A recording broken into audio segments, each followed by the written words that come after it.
I'm very pleased to be here commemorating Human Rights Day.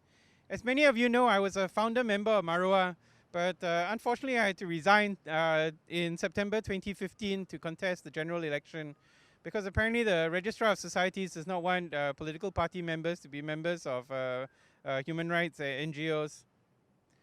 Now, many people view human rights as a Western concept. You know, people say to me, why are you involved in a human rights organization? It's got nothing to do with Singapore.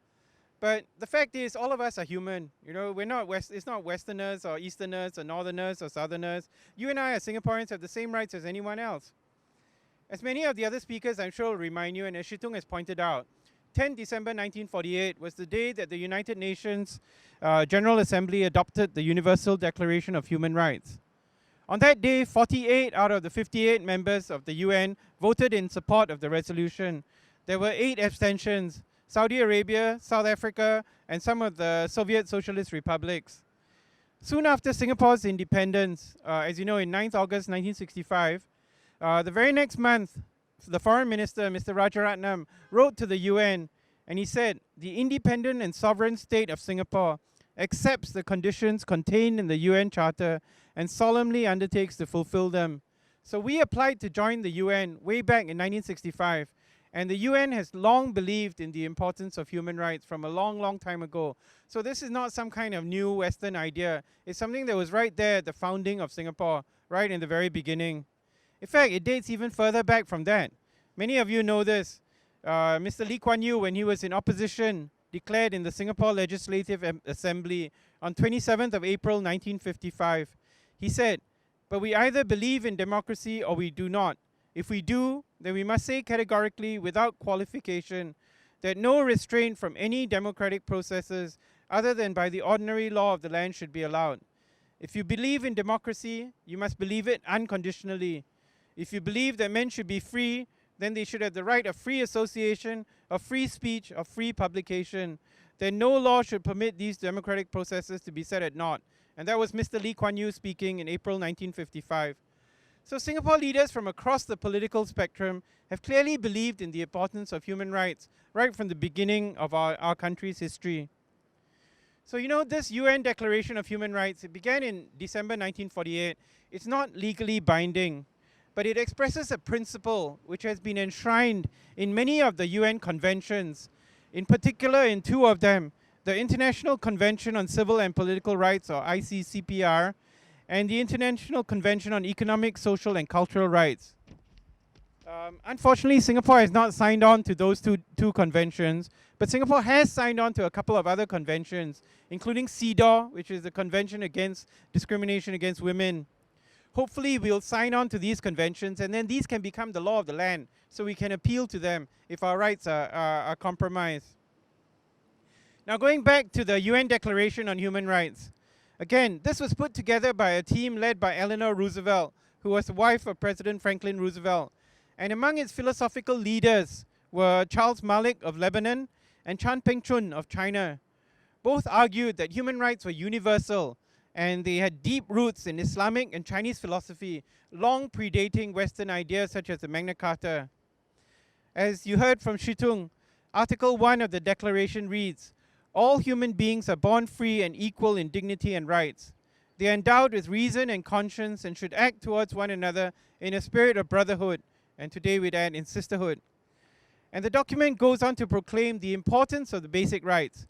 Right to freedom of speech, freedom of association, freedom of assembly, the right to a fair trial if detained, and many other freedoms that we once enjoyed in Singapore. I don't know how many of you noticed the sign over there with the Speaker's Corner, all the regulations for Speaker's Corner. It's got a rotting piece of wood in front of it, which is kind of an unfortunate but very sad metaphor for the state of the only place in Singapore where we have freedom of assembly and freedom of speech. It's good that all of you have come here today to preserve these freedoms, whatever little we have left in Singapore, before they turn into relics. You know, a lot of people of my generation, we like to talk about the Singapore football team in the 1970s and 80s, when we had a great team. We beat China, we drew in North Korea, we were almost on the verge of going to the Olympics. But you know, we don't want to be living in the past. You know, we want human rights also are far more important than football. Human rights include the right not to have police come and knock on your door, seize all your electronic equipment, hold them indefinitely without even charging you with a crime. Well, that kind of thing only happens to a few of us, like Ms. Teo here. Human rights includes the right to health, the right to housing, and the right to education. All of these things are enshrined in the Universal Declaration of Human Rights. Now again, as most of you know, Singapore has recently agreed finally to give compulsory education to children with disabilities. And this is something my mom and several others have been fighting for more than 20 years. We've made some progress in housing, although I know there's a long way to go. But the area which I know the most about and which I'm going to talk about is actually about healthcare. Now, first of all, I want to make it clear, Singapore has some of the best doctors, nurses, allied health professionals in the world. We have state-of-the-art hospitals equipped with some of the best technologies you can find. The only problem is, and this is a fundamental one, healthcare in Singapore is seen as an industry or as some kind of personal responsibility, and is not, as far as I know, viewed as a fundamental human right. You know, I'm one of those people who still reads Straits Times, and I was quite horrified to see this morning an academic was quoted as saying, "We do have to give more. However, it is true that the erosion of self-reliance is currently a real problem in the design of our schemes." I'm sure that's not what she meant, but the way it came across was that self-reliance is all important in welfare. But the reality is, it's very humiliating to have to fill in all these forms, to beg for money from the government, to allow them to scrutinize your personal finances, to let some young person tell you how you should live your life. Or worse, for many people who for no fault of their own are disabled or unable to be self-reliant, they end up in institutional care without the support and care necessary to live dignified and meaningful lives. You know this Channel News Asia journalist, Anita Kapoor, she went and lived in a nursing home for a short period of time, and it was a very humiliating and disappointing period. And I'm sure none of us wants to see that at the end of our days. And that's what human rights are really all about. Recognizing that every individual in our society has a right to certain basic dignities. Whether you're born rich or poor, able-bodied or disabled, able to score highly on some standardized tests, or learning disabled, everyone who is here on this island has a right to safe standard of living and live free from discrimination. And this also applies to the people who build our roads, who build our homes, who build our schools. The way that we treat our transient workers is quite appalling. You know, today there was a 63rd workplace death in Singapore. This is unacceptable for a developed country, a first world country. The highest taxes in Singapore, in fact, are paid by our foreign domestic workers and the construction workers and other work permit holders. They pay a government levy which can come up to 40% of the amount that the employers pay for them. So when people tell me that, you know, Singapore is a low tax country, I tell them, sure, it may be a low tax country for bankers or for surgeons, but in reality, for foreign domestic workers, it's a very high tax country, and surely that's unjust. Going back to healthcare. Now, for many years, activists, including those from the SDP, have complained about our healthcare financing system, which is still to this day heavily dependent on employer-funded healthcare and out-of-pocket payments.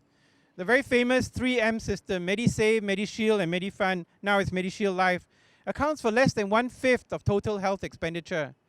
The government has increased its healthcare spending since the 2011 GE, I know, and that's true, and that's a good thing. But a lot of that money has gone towards building very beautiful hospitals that look like country clubs.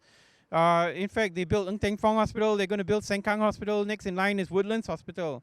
Well, I have nothing against beautiful hospitals, and I think it's a pleasure to go there and see patients. But I don't think that the money that's the best way of spending the money.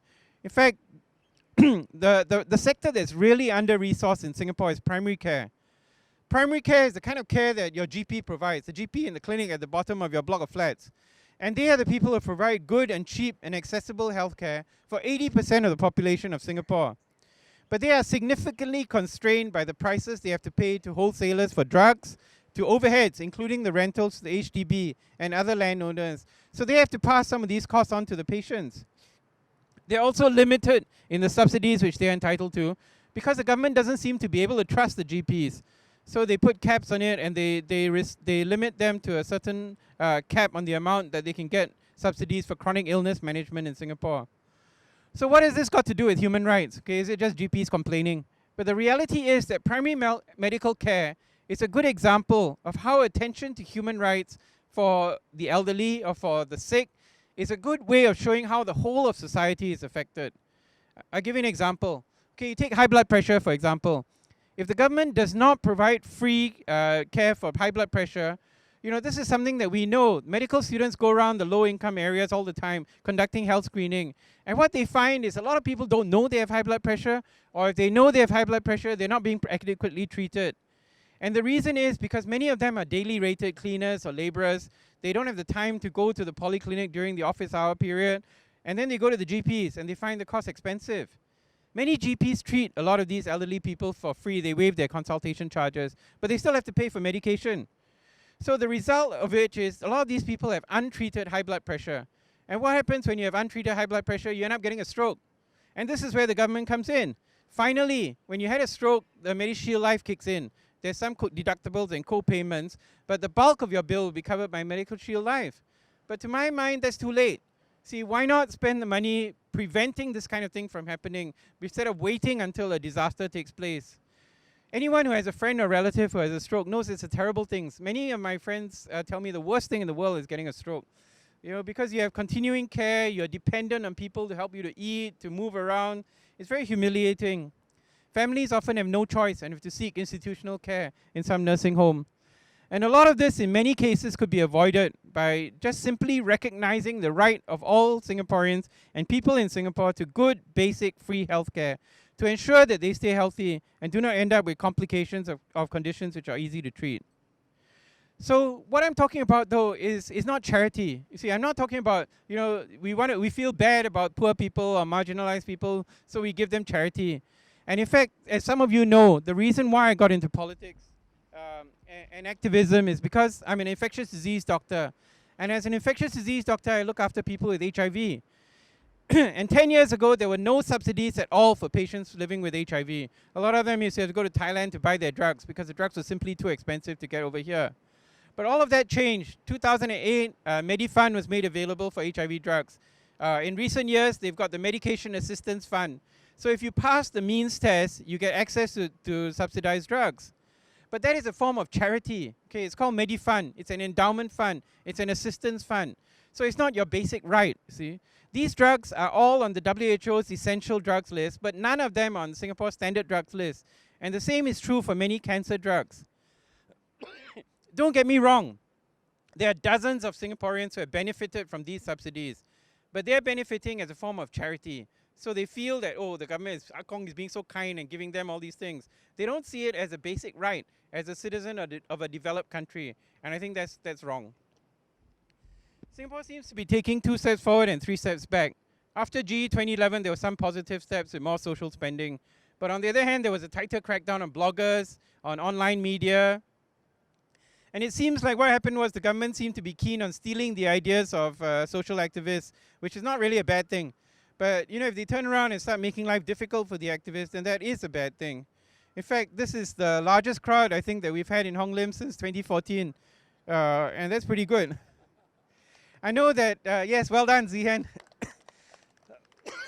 I know that many of the activists are not popular, but the reality is, if the government decides that they feel they can shut out someone like Hui Hui, then they can shut up anyone.